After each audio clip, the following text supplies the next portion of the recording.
Actually, how many people in this room are immigrants or children of immigrants? Please raise your hand. Just curious. So for the hands that are in this room, they know something that I know, which is immigrants have an amazing advantage. They have a very tried and true strategy that we could all learn from.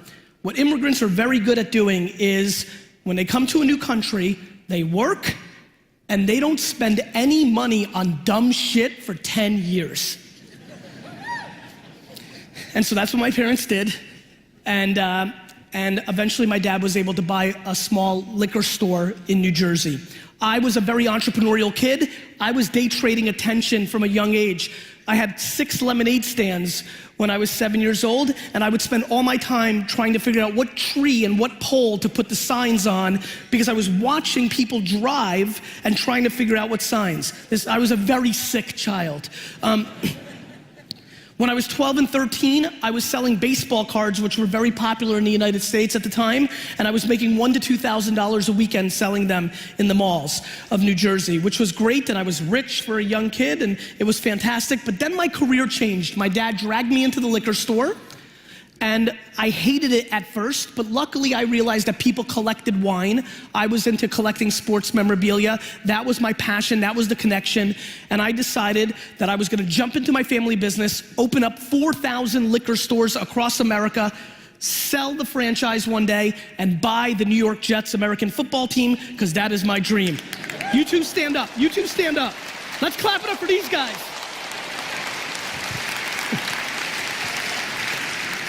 In 1994, I was in my dorm room in college. My friend came over to me, and I want to start wrapping this up and getting it to what matters to you.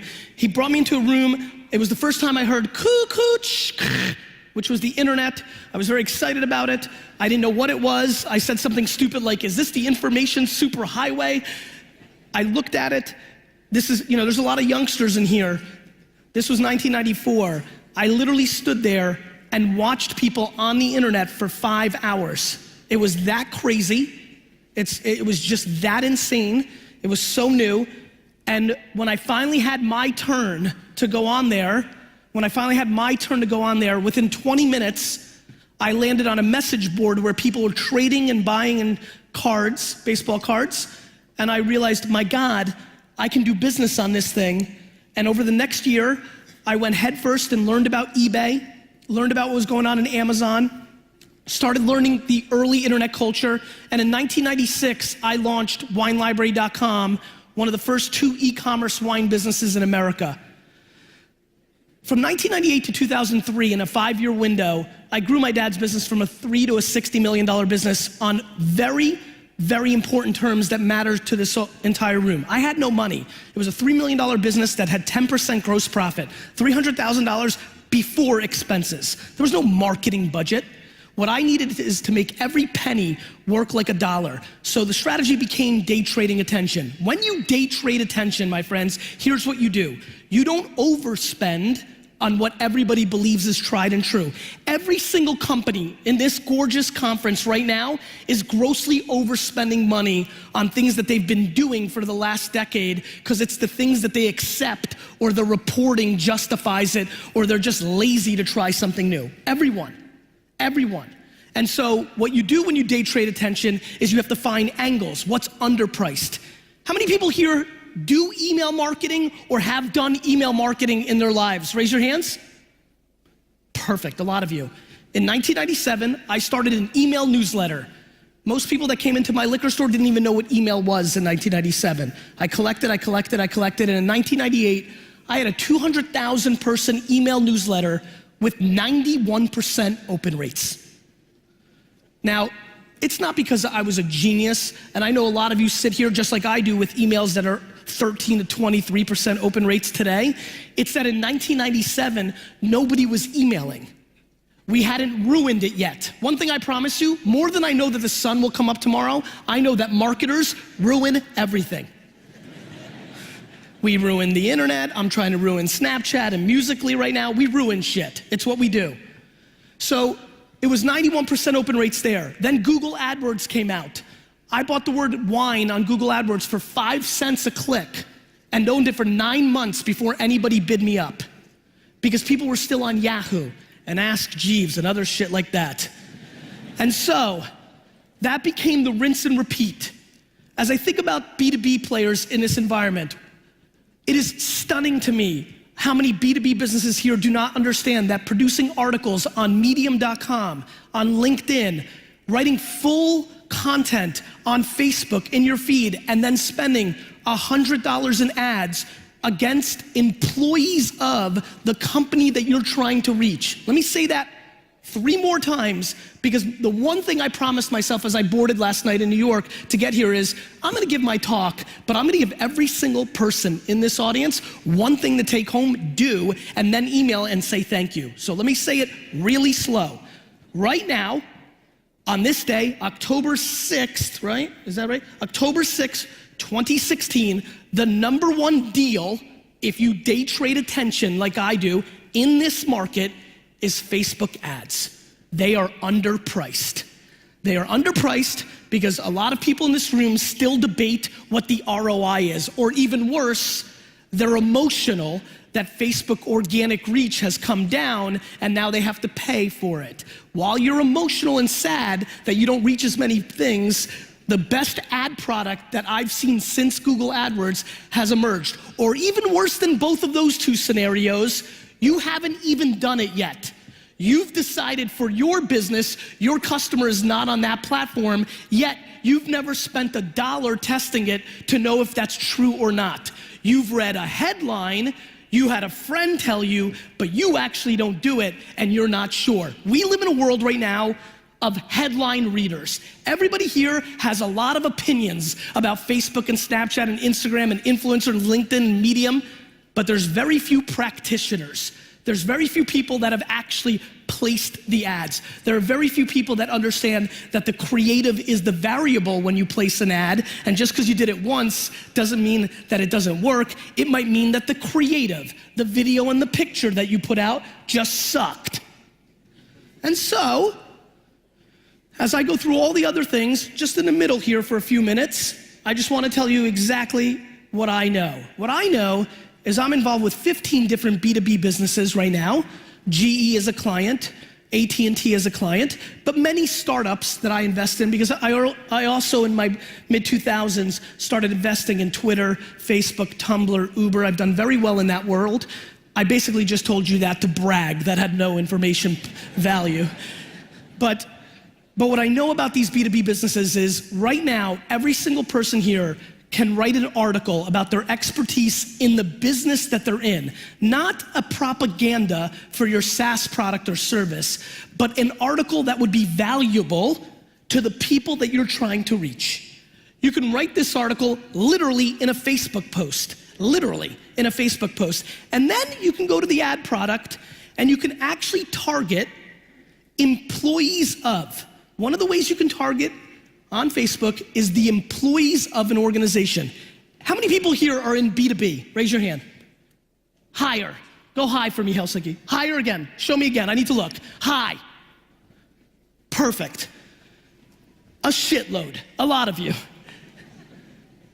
All of you need to hear this. This is the remarkable era of underpriced opportunity in digital and social marketing, yet I'm empathetic to why most of you do not believe that. I get it. Most of the advice, most of the conferences, most of the articles position this in a B2C environment. I know, for example, the following, that if I was to buy one of your companies, the #1 thing I would do is the following. Every one of you are in an industry where there is a B2B magazine that is the #1 thing that the people in your market read. If you were a company trying to reach customers, I would become that magazine. Let me explain. The other religious point of view that this room needs to take away from this talk, this weekend, or at some point you will believe this is true, whether it is today or 12 or 24 months from now, 36 months from now, is the following.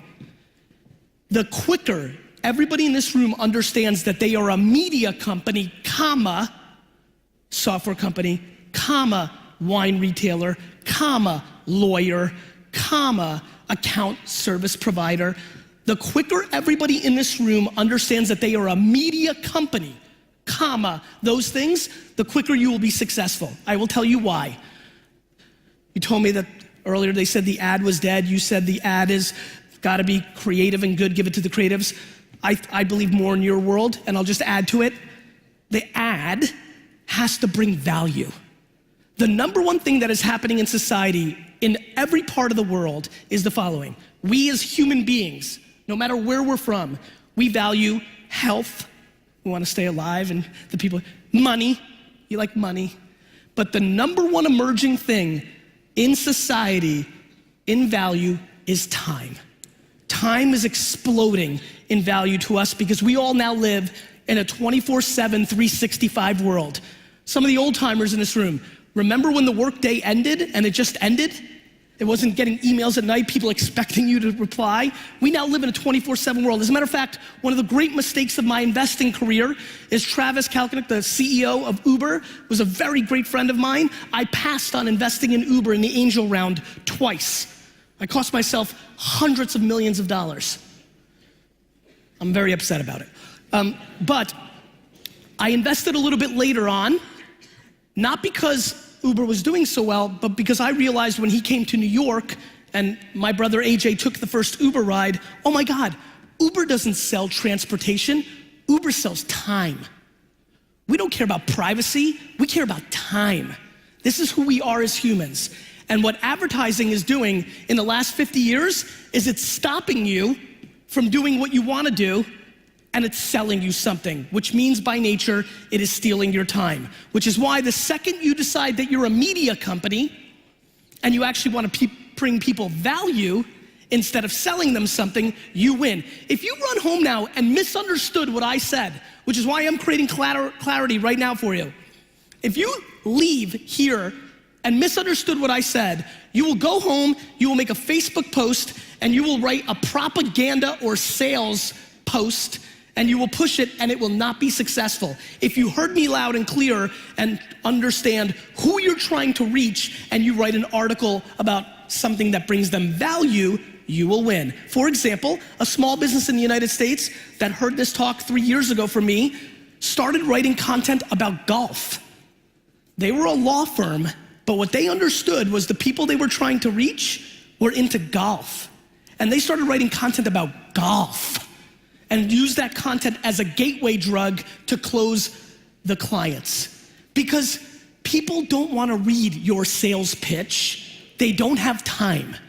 People wanna read something that brings value. And the interesting thing about so many of you in the B2B environment is you're actually an expert or knowledgeable about your craft. You actually know. And so putting that content to work is massively important. It was super important for me 6, 7 years ago. That was nothing compared to the ability of going and now targeting the employees of the organization that you're trying to reach. For example, if you're trying to reach the CTO or the CIO, or if you actually know the title of the person you're trying to reach, you were able to make a video on Facebook that shows the value prop of your product. You were able to then in the copy say, does your CIO know?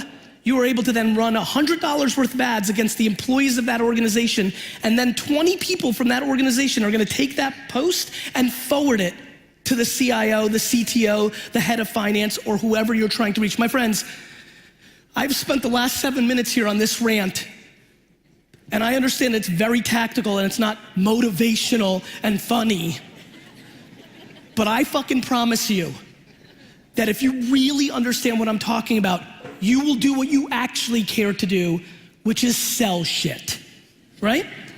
We're running businesses here. So please, please understand that, because once you understand what I just spent my time on, how that works, you'll start understanding why every company here needs to hire an editor-in-chief. An editor-in-chief for your SaaS business, your law firm. An editor-in-chief, it's crazy. It's not something any of you would think, and I understand why, but you have to understand the playing field is changing.